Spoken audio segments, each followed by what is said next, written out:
Alrighty, guys. Mafia Members Podcast, Episode 9. Podcast by the Bills Mafia, for the Bills Mafia. First of all, happy Father's Day. This is Father's Day episode. Shout out to all the dads out there. All the dads like me just waiting for the next Sunday, football Sunday. I think we're in the low 80s days away.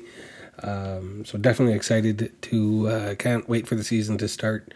Ready for all the talk to stop and actually see what's going on the field. This episode we'll continue talking about quarterbacks, but kind of more on in the league as a whole. Couple big stories came out this past week, so we'll touch on that. We got another fan question to answer this week. By the way, guys, go on Twitter, give me a follow there. That's where I get these fan questions from mainly, is Twitter, at Mafia Members Pod on Twitter, also on TikTok at Mafia Members Pod. So go there if you ever want have a question that you have for me. Go there. I'll definitely answer it, and I'll give you a shout out. And I think it's a cool little back and forth that we can do. So definitely go check me out there on the social media platforms, and on YouTube, Mafia Members Podcast. Go like, subscribe, all that good stuff. So let's get into it. Go Bills. Go Bills. Go Bills.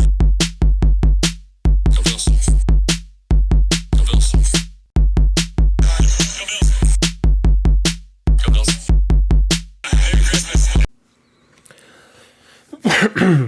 Alrighty, guys. So, like I said, we'll continue on the quarterback conversation, but this one is kind of more of as in the league as a whole. Kind of there's some big stories, kind of just surrounding different quarterbacks and quarterback position stuff.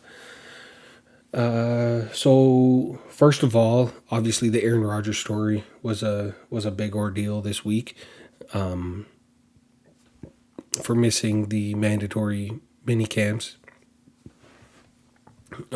which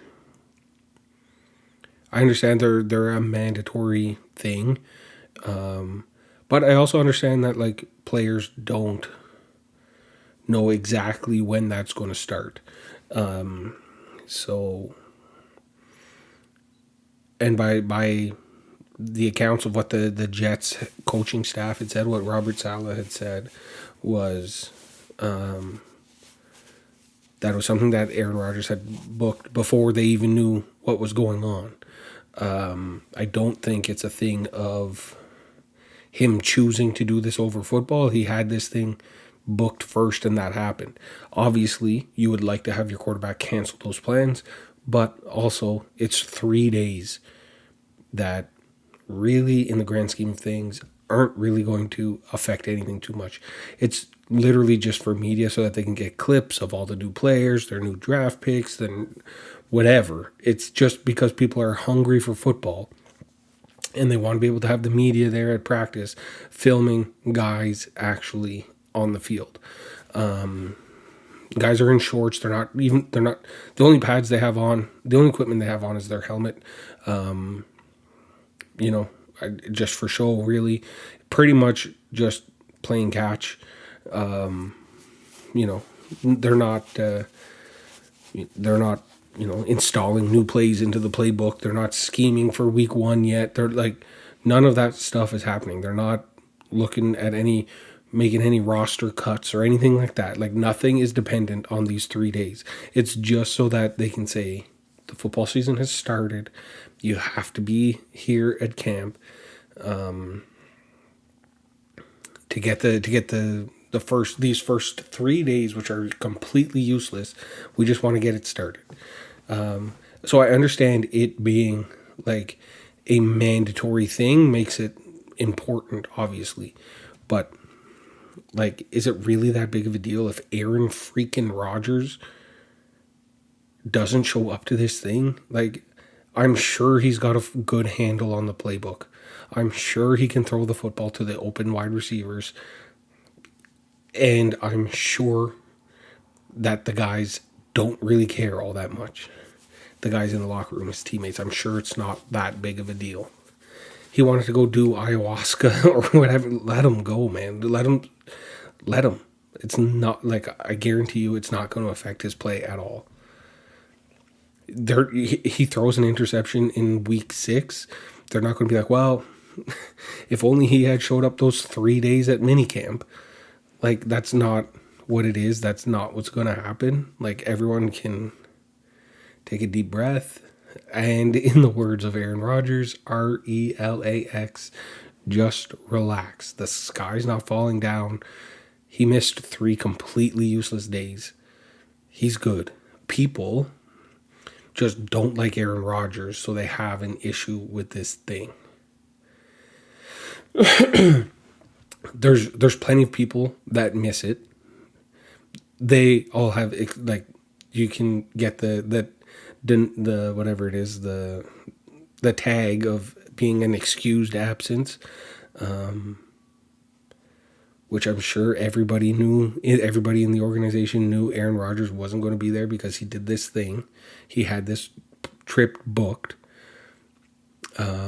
So I don't think it's that big of a deal. I think who Aaron Rodgers is and what he has said and what he has done in the past is the reason why people have a big deal with this. Me personally, I love Aaron Rodgers. I think it's great. I think he's awesome. I think he's wicked. It helps. I viewed COVID the same way as him, so I didn't hate him as much. And I know there's plenty of people like me out there who had no issues with what he did during COVID. But the national media is still holding on to that, what he said and what he did. And, it's very odd to me, very funny to me that people were upset when he said, whatever he used, instead of saying vaccinated, he said he was immunized or whatever. And they were like, oh no, you lied to us. Meanwhile, they were lying the whole entire time about the vaccine and the effects of it and all that kind of stuff. But that's for a different podcast. That's not for a sports podcast. So I think people are still just resent Rodgers for that. It's the reason why they didn't like him last season. They tried to say that he was being selfish and that he was, taking roster spots away from someone, even though that guy's roster spot was still on the team. He didn't lose his job. He didn't lose nothing. It was literally just Aaron Rodgers trying his hardest to come back and play for the team. So people had an issue with that. They're going to have an issue with whatever Aaron Rodgers does. Me personally, I don't. I think the same can be said for me, though. Maybe there is a portion of me that is like, because I like him, I'll look for the good side of it. But on this in particular thing, him missing the 3-day minicamp is not a big deal. Like, to me personally, if Josh Allen didn't show up to the minicamp and he was like, hey, I was on this trip to Europe, I didn't know when minicamp was going to start, so I had this trip booked already. I was planning to go to the trip and come back and have minicamp be the next week and be ready to go. I would have been like, oh, okay, like, cool. Would have been nice, but like, whatever. I don't think it's going to hamper us at all during the regular season. I'd be saying this the exact same kind of thing if it was Josh Allen, Patrick Mahomes, Lamar Jackson, and anybody, except if you're like a starting quarterback, like rookie or new to the team. Like, I don't think I don't think Kirk Cousins should miss this because this is his first time throwing to Drake London, or it is going to be Caleb Williams' first time throwing to Rome Odunze.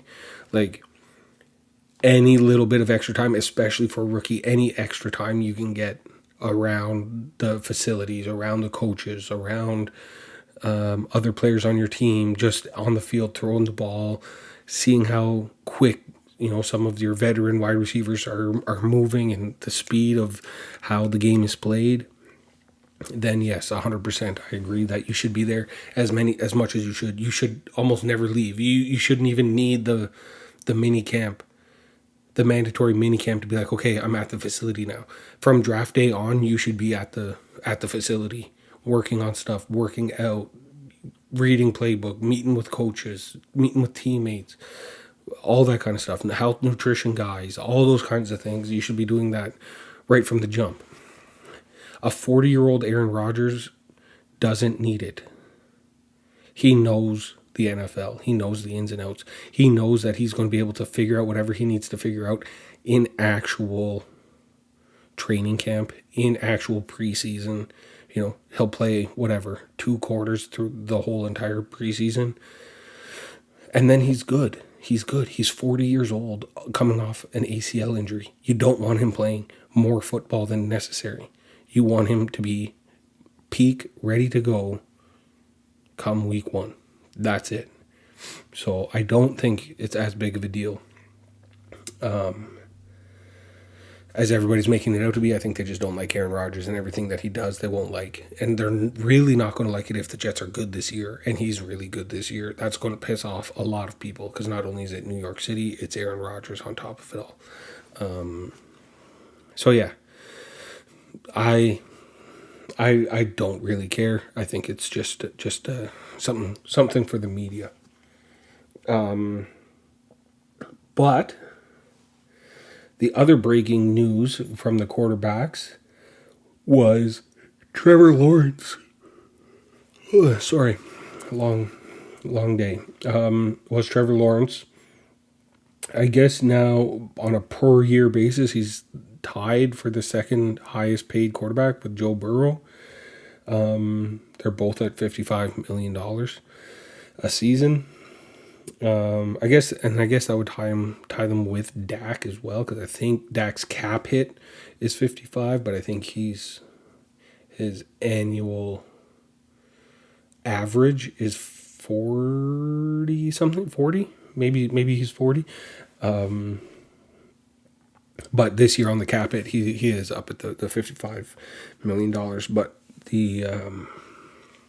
so Burrow. So now it's Trevor Lawrence and Joe Burrow who are tied for the highest paid per year quarterback in the NFL. And it is absolutely wild, the rest of this list. Okay, so we have Joe Burrow, Trevor Lawrence at $55 million. Jared Goff at $53 million. Herbert at $52.5 million. Lamar, $52 million. Hurts, $51 million. Watson, $46 million. Mahomes, $45 million. Cousins, $45 million. That's your top 10. Patrick Mahomes, tied for the 10th highest paid. Yeah, 10. Highest paid quarterback in the league. Now, the interesting part is, once Tua gets paid, Tua is going to be above $45 million a season. Miami's for sure going to pay him that. That'll bump Mahomes out of the top 10 in the whole entire league on a per year basis. His contract, I think, is the highest. His $450 million or whatever it is. His total contract value, I think, is the highest. But per year, he's not even a top 10. And especially if Dak renegotiates or gets a trade at the end of this season, wherever he goes to is going to have to pay him above $40 million. There's even reports that he was asking for 60. And I get it, as the cap moves and as the years go on and as we add more the quarterback position kind of becomes more and more important, that the contract will go up and will be just naturally, so that the next time Mahomes is up for a contract, he'll bump up and be at the top of the list, and then he'll work his way down as other guys get. But like, I don't know, I'd have to check into the details of it, but like, I'm pretty sure Mahomes signed a 10-year contract, and he's probably only whatever 4 or 5 years into that actual contract. So he's going to be like he's not going to get back into the top 10, because by the time that 10-year contract is up, you're like, okay, are we going to pay this quarterback? Like, if he makes it that long, are we going to give him at that point an $80 million contract? If the contracts keep going this way. Because I feel like there's going to come a time where we're going to start valuing other positions as well. So you're going to have to start not just giving everything you have to the quarterback and making do with everybody around you. Guys like Tyreek Hill and Justin Jefferson and, the top wide receivers in the league are going to be like, hey, you guys got to pay me. Obviously, defensive players, pass rushers, they're going to be jumping. So teams just physically won't be able to pay other positions unless they start to devalue just in dollars. Obviously, it's always going to be the most important position in the whole entire team. But in cap spending wise, they're going to have to devalue the quarterback spot in order to fill out their whole entire roster. You can't have a quarterback making $100 million a season. You have no room to pay anybody else. So it will have to kind of plateau and figure out kind of what that market value is for a little while. So there's a potential that Patrick Mahomes never gets back into being a top 10 paid quarterback, which is mind-boggling, which is absolutely insane. I mean, the other name that we didn't even mention is Josh Allen. He's outside of the top 10 already. He doesn't need Tua or Dak to sign. He's outside of the top 10 already. He's his average, his AAV, which I guess is how they calculate it, is sorry, excuse me, sorry, but his AAV is $43 million. Now, if you're the second best quarterback in the league, see episode 8 as to why. But Allen clearly being the second best quarterback in the league, at only $43 million a season for the next, whatever, he's probably got 5, 6, maybe 7 more years left on that contract. Because this is his 6th season. It's his first one after, no, because they didn't do the 5-year option on him.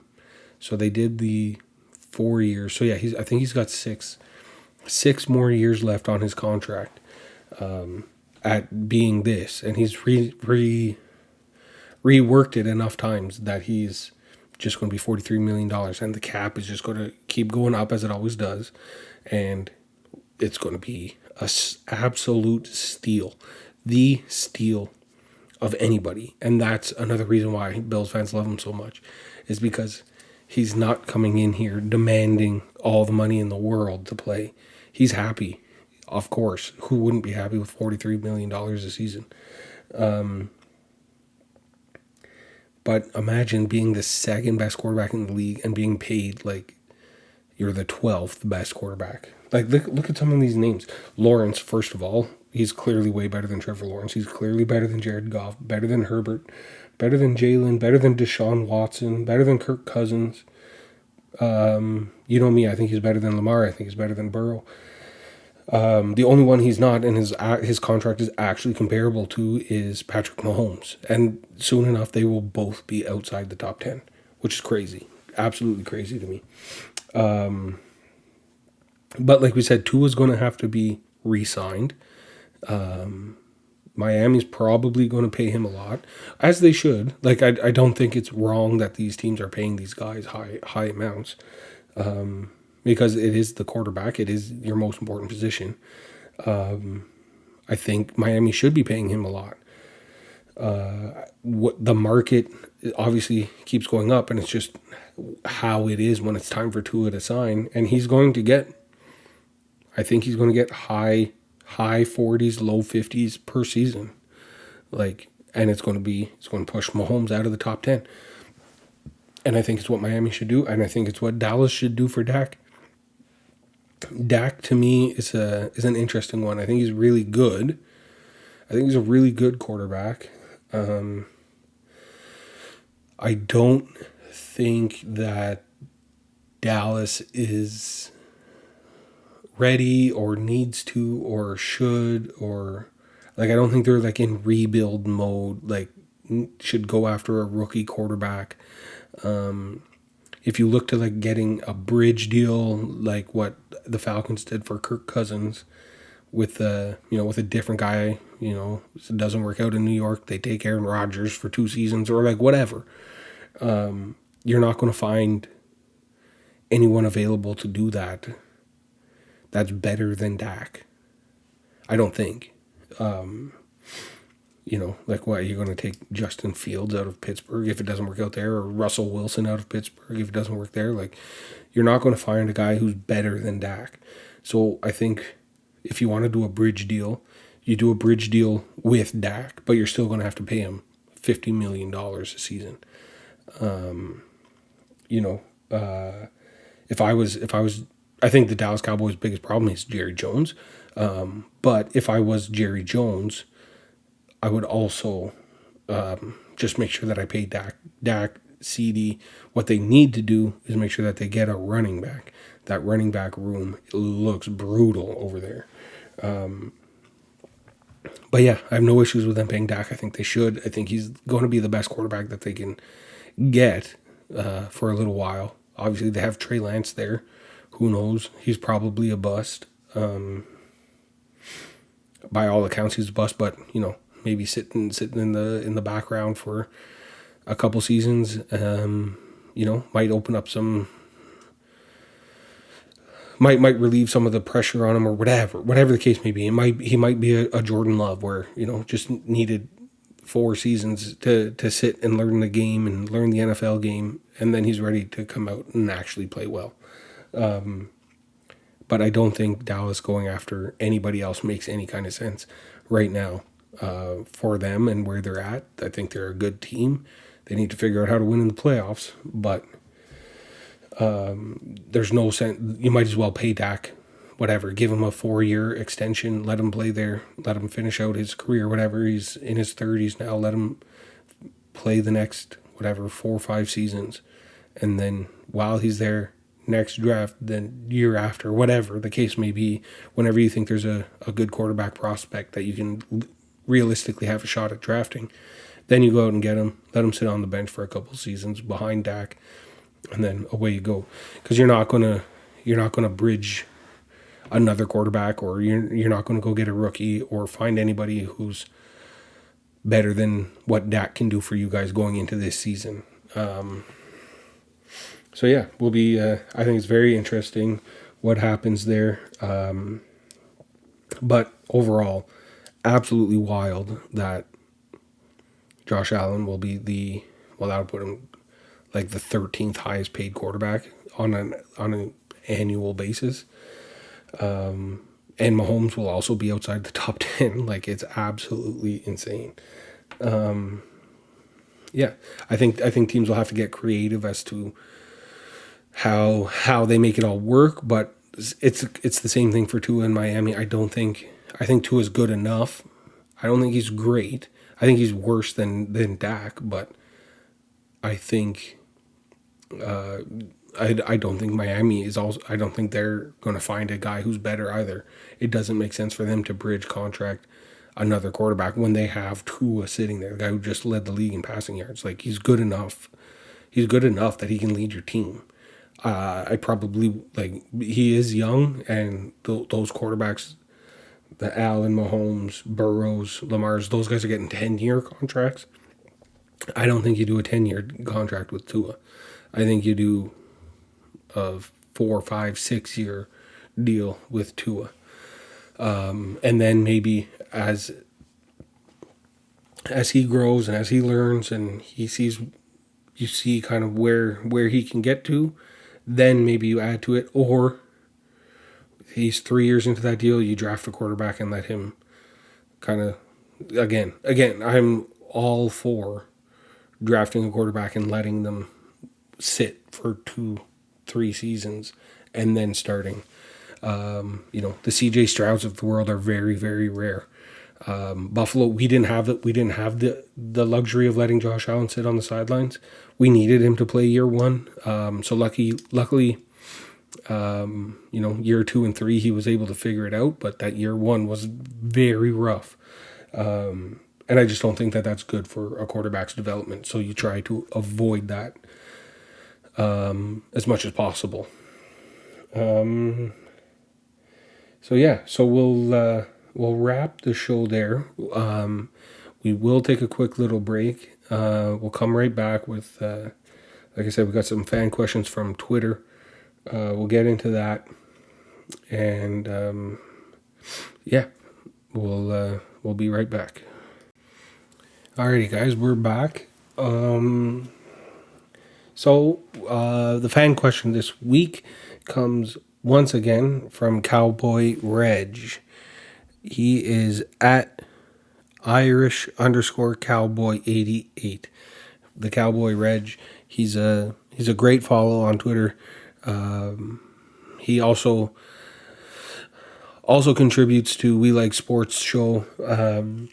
He's just a great guy all around. Absolutely one of my favorite follows on Twitter. So everybody go follow at Irish_Cowboy88. And his question this week, it's actually what my article this week on We Like Sports show. Go check them out at We Like Sports SPORTZ show PC. And his question is, how confident are you in Sean McDermott going forward? Those of you that know me know that I already have zero confidence in Sean McDermott. I think McDermott has served his purpose here in Buffalo. He changed the culture. He gave the team an identity. He brought us out of the drought. He helped get Allen. He brought up Allen, coached Allen. I think he's great on defense. I think he should stick to defense. Like I said in my article last week or 2 weeks ago, I think our coaching staff, we upgraded our coaching staff around him, but I do think McDermott is an absolute liability on our team. Just in-game moments, some of the things that he does, like, they just drive me nuts, and I don't have any confidence in him. 13 seconds left, no squib kick. That doesn't make any sense. Why are we telling the guys to do a full-on kick so that it goes out the back of the end zone, no time comes off the clock? Kansas City can set up the ball. That defense that he called with 13 seconds left was absolutely suspect. Should never have been called. To just give them the whole middle of the field and let them gain the yards they need to go get a field goal. Like, crazy. Shouldn't do that.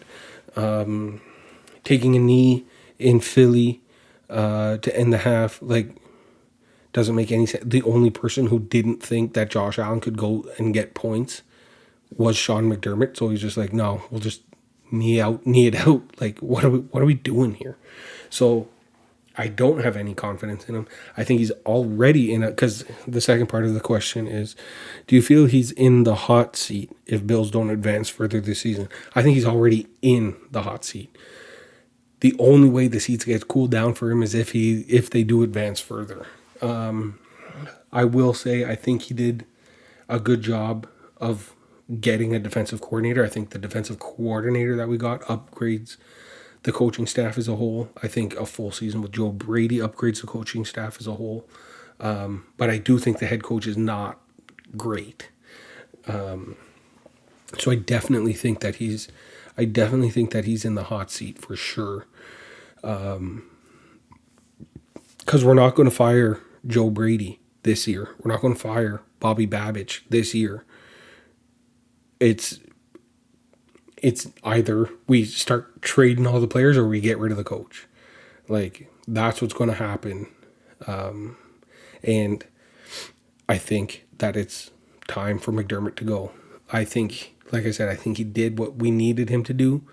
But I think there's better coaches out there that could come in and elevate the team that much better. Still with an eye to defense, I think that's kind of the head coach that we're looking for. A Pete Carroll is out there. I think Pete Carroll would be great for Buffalo. Mike Vrabel I think is another coach that I think we can would really thrive for the Bills. And then Bill Belichick, don't really like that idea. Not really, because he was the Patriots guy who killed us for 20 years. I think that, his record without Brady isn't great for starters, but also, I just don't know if his style matches up with Josh Allen's style of play. If we had a Joe Burrow, I think that Belichick and Burrow, you can kind of recreate that magic. I don't think that happens with Allen and Belichick. But still, obviously, he's one of the best coaches of all time. You wouldn't hate it. I think there's better options than him, but I wouldn't hate it as well. And people really seem to like that Ben Johnson guy out of Detroit. I know he's an offensive-minded guy. He's not currently available, not currently looking for a job, but maybe if everything goes to hell this season, maybe there's an opening in Buffalo that is kind of appealing to this guy. But yeah, I think McDermott is absolutely in the hot seat. I think he's in the hot seat already, and he needs to advance further than we've ever done before. Or at least get to the AFC Championship game to keep his job. I think if we, how we last season when we were 6-6 and we fired